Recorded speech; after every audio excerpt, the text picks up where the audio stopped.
Well, hello! Look at that. My Yellow Brick Road to My Happily Ever After, my autobiography of being a survivor. Survivor of life. A lot of people are lucky and blessed to not have to overcome anything. I didn't have broken bones or anything like that as a child, and all the sports I was in, high jump, track, volleyball, never had any injuries. You just go through life. You just live. There's some tragedies that you have to deal with sometimes through other people, and you grieve. But life will set you up to survive small things, and God will help you sometimes be blessed to survive small things to get you prepared to survive the bigger things that come later in life. So hang in there. This book will help. Hopefully you're enjoying it. Hopefully you are following along with your own copy that you've ordered from me, and I signed it on the inside for you. So let's get on with it. Chapter 13. Ups, downs, twists, and turns. Staying positive through it all. I came home from work on December the 31st, 2002, and hurried to put on my tennis shoes as usual. Bear was always at home for at least 4 hours without going outside, and sometimes as long as 10 hours before Kendall or I returned home to take him outside. I always thought about that when I walked in the door. Before I went to the bathroom, grabbed a bite, or set my 7 months pregnant butt down, I would take Bear out for his walk. Bear was huge, 120 pounds of muscle. He was a German Rottweiler with all the traditional markings, including the beautiful copper hair on his chest. All of our friends and family fell in love with Bear because he looked as menacing as a grizzly bear, but he was as lovable as a teddy bear. I was extra cautious walking Bear due to my big belly and fragile state. I made sure I tied my tennis shoes properly for support, and I held his leash properly to make sure he obeyed me and did not pull me. I left the condo and walked down the flight of stairs. Bear and I walked our normal route, past the cars parked parallel to the curb, and down to the sidewalk on Mission Boulevard. We passed Kendall on our way down as he was driving home from work. I waved. Bear liked to walk on Mission because there were lots of bushes, trees, and smells of other animals. Yes, not just dogs. The previous year, Bear and I encountered a pack of coyotes. A pack of coyotes one night headed out for food. They were looking, scavenging through trash cans and stuff. I kept his eyes averted so that he would not bark and alert them to us. 4 of them made it across the street towards the open field near our home, and the last one looked our way as he followed up the rear. He stopped, then kept going. I froze until I saw a police officer drive by. I flagged him and asked him if he would drive beside us as Bear and I walked home because I was scared as hell. He did so graciously. So, Bear did his business and was sniffing while I was watching cars drive by. Halfway up the block of the sidewalk, it ends. It goes into dirt. You know how they partially do a sidewalk. So we walked to the part where it ends, and that's where Bear and I always turned around and began our walk back home. This time, after Bear turned around, I turned my feet around to the left to follow him, and my left foot continued to turn around while the rest of my body was straight. Yikes.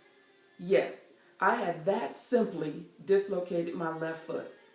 I only heard a little pop and looked down to see my foot at 9 o'clock when the rest of my body was at 12 o'clock. Yes, crazy. I immediately told Bear, sit, and he obeyed. I sat down without putting any weight on my left foot and without injuring any other body parts or the baby I was carrying. My family, friends, and even Kendall had noted my ability to stay calm when others would freak out. This situation was no different. I was calmly waving at passing cars, hoping to see one of our local police officers or anyone who could go get Kendall for me. Unfortunately, I had my huge bodyguard intimidating any potential rescuers. Can you imagine? I'm sitting here, big old belly, on the ground, and the cars are driving by. I'm waving, trying to flag people, and I've got this huge Rottweiler sitting next to me. People probably like, did the dog do that? Is the dog attacking her? No, he's helping me. Come help me, people. Anyway, unfortunately, I have my huge bodyguard intimidating any potential rescuers. That is true. I was only sitting there for 5 minutes or so when I saw one of our neighbors drive by in the opposite direction and make a U-turn. At the same time, I saw and waved down a police officer. The police officer kept going since it was only a 2-lane road with no shoulder to pull over. My neighbor pulled up. "Hey, are you okay?" he asked. "No, I did something to my foot and I cannot walk," I replied. "Will you please go tell my husband to bring our SUV to come get me and the dog? Tell him that he cannot walk down here. He must bring the car. Turn up the street, then take a right, the first right, and it is on the stairs, the first set of stairs on the right." "I sure will. Hang in there," he said. It was only about 5 minutes more when the police officer and Kendall, driving our 4Runner, pulled up at the same time. I immediately told Kendall, "Baby, don't look at my foot. It is dislocated or broken or something." I knew how Kendall was when we watched sports, and if someone had an odd break or dislocation, so I didn't want him to cringe. He took Bear's leash and led him to the 4Runner. Bear jumped up in the back, and Kendall returned to help me up. As Kendall and the police officer each lifted me from my upper arm, Kendall looked down and said with surprise, "Man, what happened? How did that happen?" "I told you not to look," I said through clenched teeth. I stood up and put my weight on my right foot, but Kendall and the police officer did not let me hop. They allowed me to place my weight on them, and they lifted my legs and carried me to the passenger side of the 4Runner. We thanked the officer, and I told Kendall to drive back home to the condo so we could take Bear home. "It doesn't hurt right now. We can drive to the Naval Hospital on base, and I will go to the emergency room there," I said. "Are you sure?" Kendall said, very concerned for my safety. "Yes, honey, I am fine." It was the beginning of the most memorable New Year's Eve to date. We got to the emergency room around 5:30 p.m., and they put me in a wheelchair. Amazingly, my foot and ankle still did not hurt. Kendall checked me in, and the nurse told him it would be a few minutes. Keep in mind, while I was put in the wheelchair, wheeled to the ER, and sitting there, my foot is still at 9 o'clock. So I'm sitting in the wheelchair like this, with this leg, my right leg looking straight like this. Here's my foot. And my left leg down to my ankle also pointed this way, but my foot is pointed this way. Crazy. Only me, people. Only me. Oh, so crazy. Gross, weird, and a little frightening. Yes, it was. But it still did not hurt. After 10 minutes, Kendall was getting pissed. I told him, "It's okay, baby. Don't get upset." But he got up and went to the nurse again. He explained that I was 7 months pregnant and my foot was turned crazy and someone needed to see me now. The nurse explained that they needed an obstetrician to come check on the baby before they could do anything. But she said they would at least take me back and let me lie down and try to make me as comfortable as possible. My knight in shining armor was actually my Marine in his crisply pressed camis. It felt great to get the weight of the baby off of my butt and put my foot up. I laid my head back and the nurse brought me some water. She said, "Let's get this shoe and sock off." She untied my tennis shoe and gave it to Kendall. "Sorry, hun, but we will have to probably cut this sock off. Your foot is swollen." I told her to go for it. Why the hell did I say that?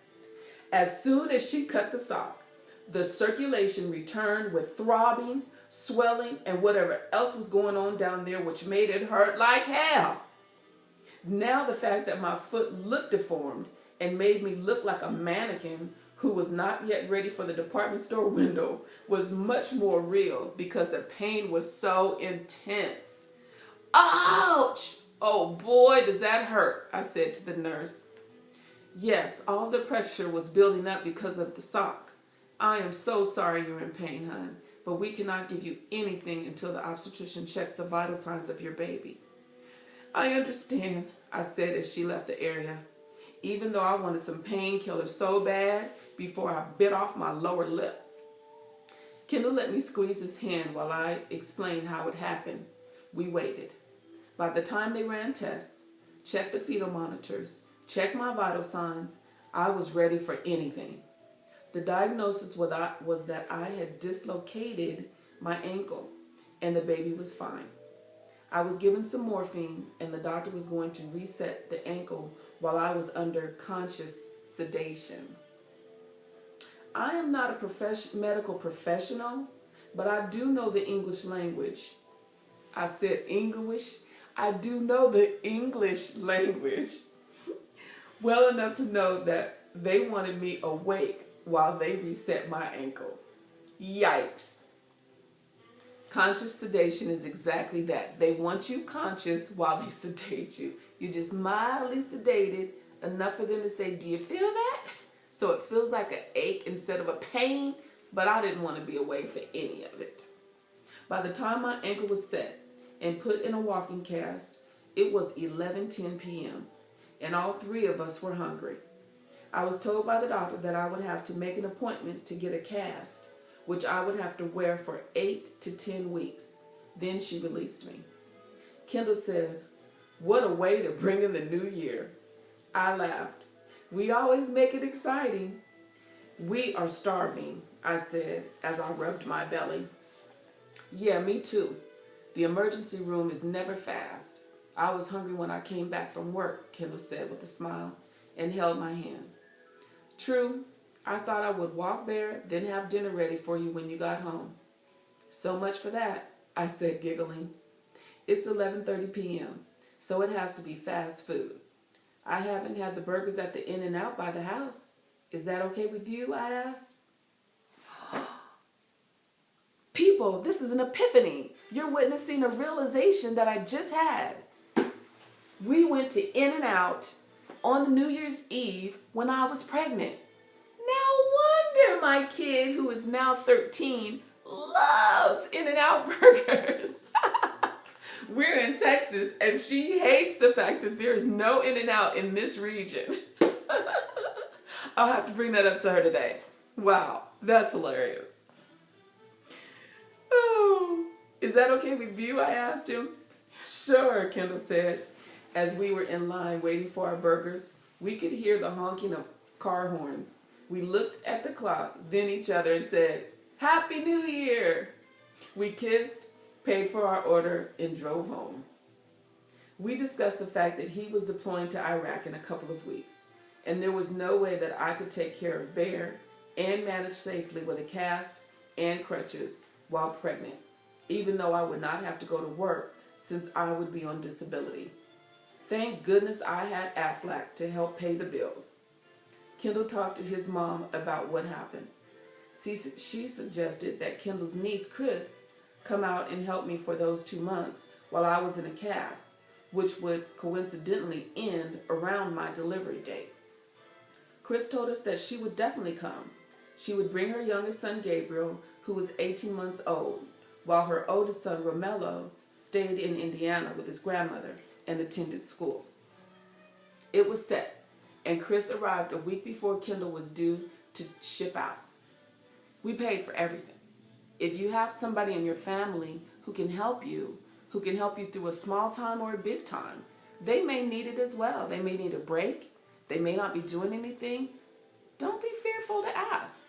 But keep in mind, if they're coming to you to help you, food, travel, an airplane or a bus ticket, that should all be on you. You should be able to make a way somehow.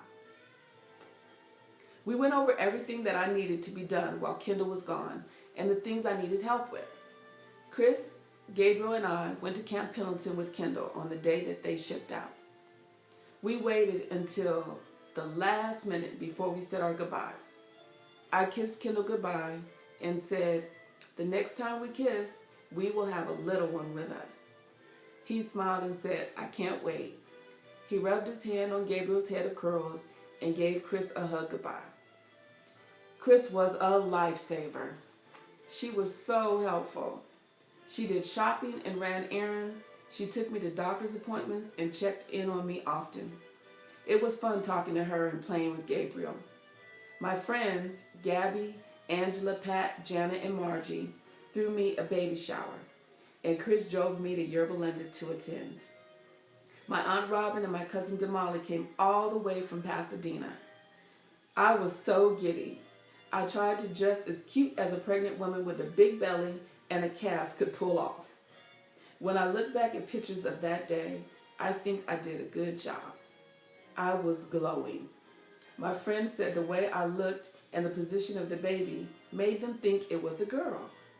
I secretly loved hearing when people suggested the baby would be a girl. I wanted a girl, but would love a boy just as much.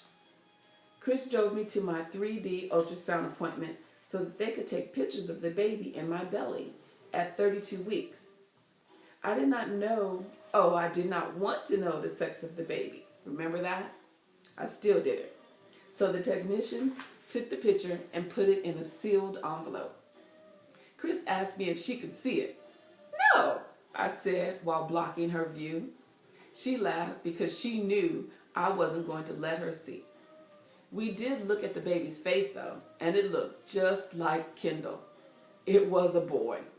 The baby was definitely going to be a boy. He looked just like his dad. I was tickled to know what I was having. I was also glad that I did not start shopping for a girl just because everyone said it was a girl. My due date changed from the end of February to the 1st of February. It was amazing that the doctors were so good at calculating the due dates.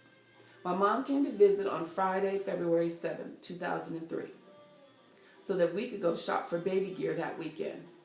Chris and Gabriel went to bed around 10 o'clock. My mom and I laid on my bed watching Law and Order on television, one of my favorite shows. Still watch the syndicated versions. I said with a chuckle, "Mom, either I just peed on myself or my water broke. I think it's time." My mom smiled and said, "Okay, girl, let's get it going." She went and told Chris that my water broke and it was time to get me to the hospital. I remember some moments of the following 48 hours, but not a lot. I remember being taken up to the maternity ward at the Naval Hospital at Camp Pendleton and admitted into my room. My mom had our video camera, and I showed her how to work it so that she could film the delivery for Kendall, who was on a ship in the Middle East somewhere. I remember the nurse asking me if the contractions that had begun to come stronger and stronger were causing me discomfort. Hell yes! I remember I was given an epidural block to help with the pain. I don't know what else I was given, but I was sleeping through it all. My mom recalls me sitting up in the hospital bed and asking crazy questions, then flopping back down to continue sleeping. That's hilarious.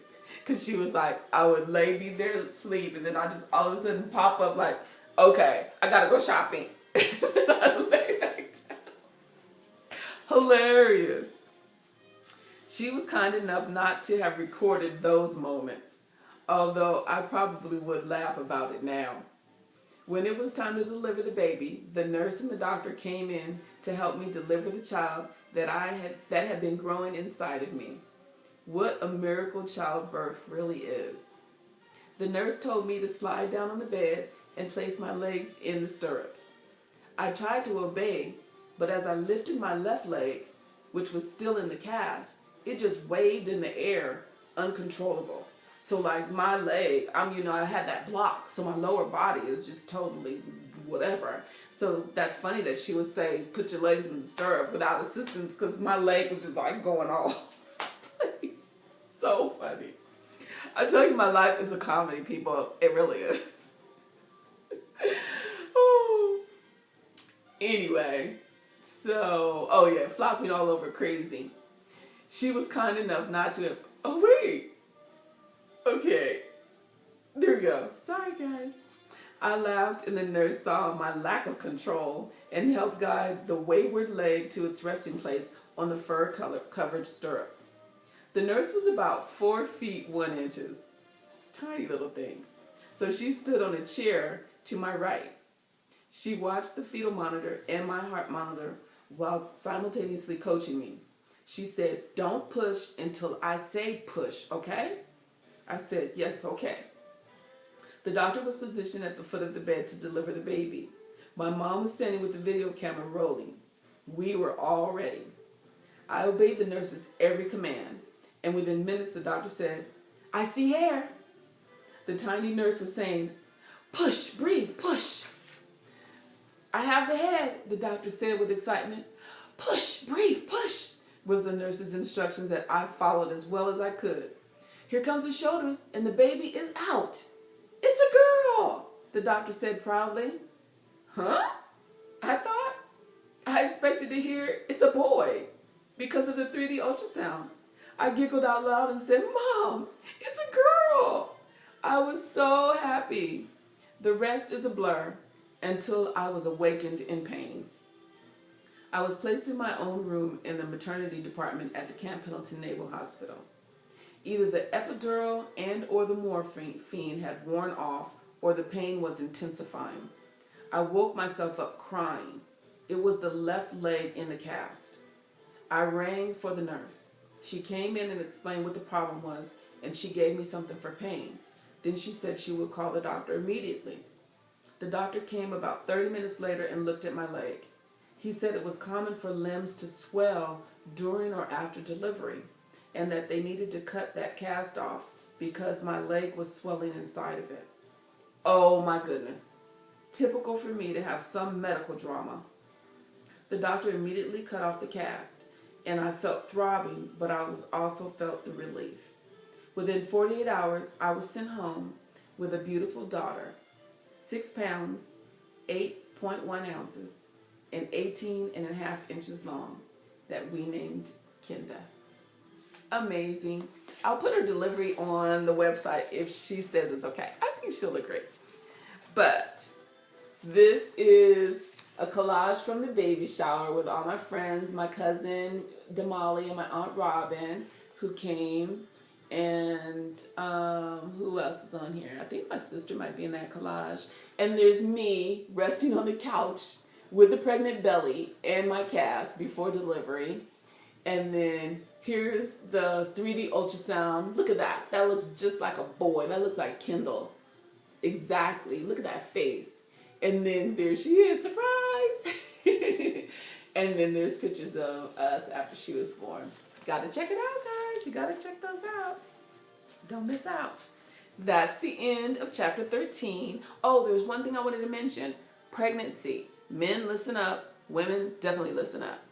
Keep in mind, what I learned from the obstetrician is as you're getting further along in your pregnancy, your joints loosen up, right? I didn't know that that's why I got the ankle dislocation so easily, because not just your pelvic area loosens up for the baby to come, which is what I always thought. All of your joints are loosened up. So your wrist, fingers, hips, ankles, and I see girls, after this happened to me, every time I see a woman who's 7, 8, 9 months along, you see that belly and they're in stacks or heels. Oh my goodness, I'm just like, oh, you should be in flip-flops. So be very careful. Be cautious with yourself and your baby. Alrighty, that's the end of 13. So moving on.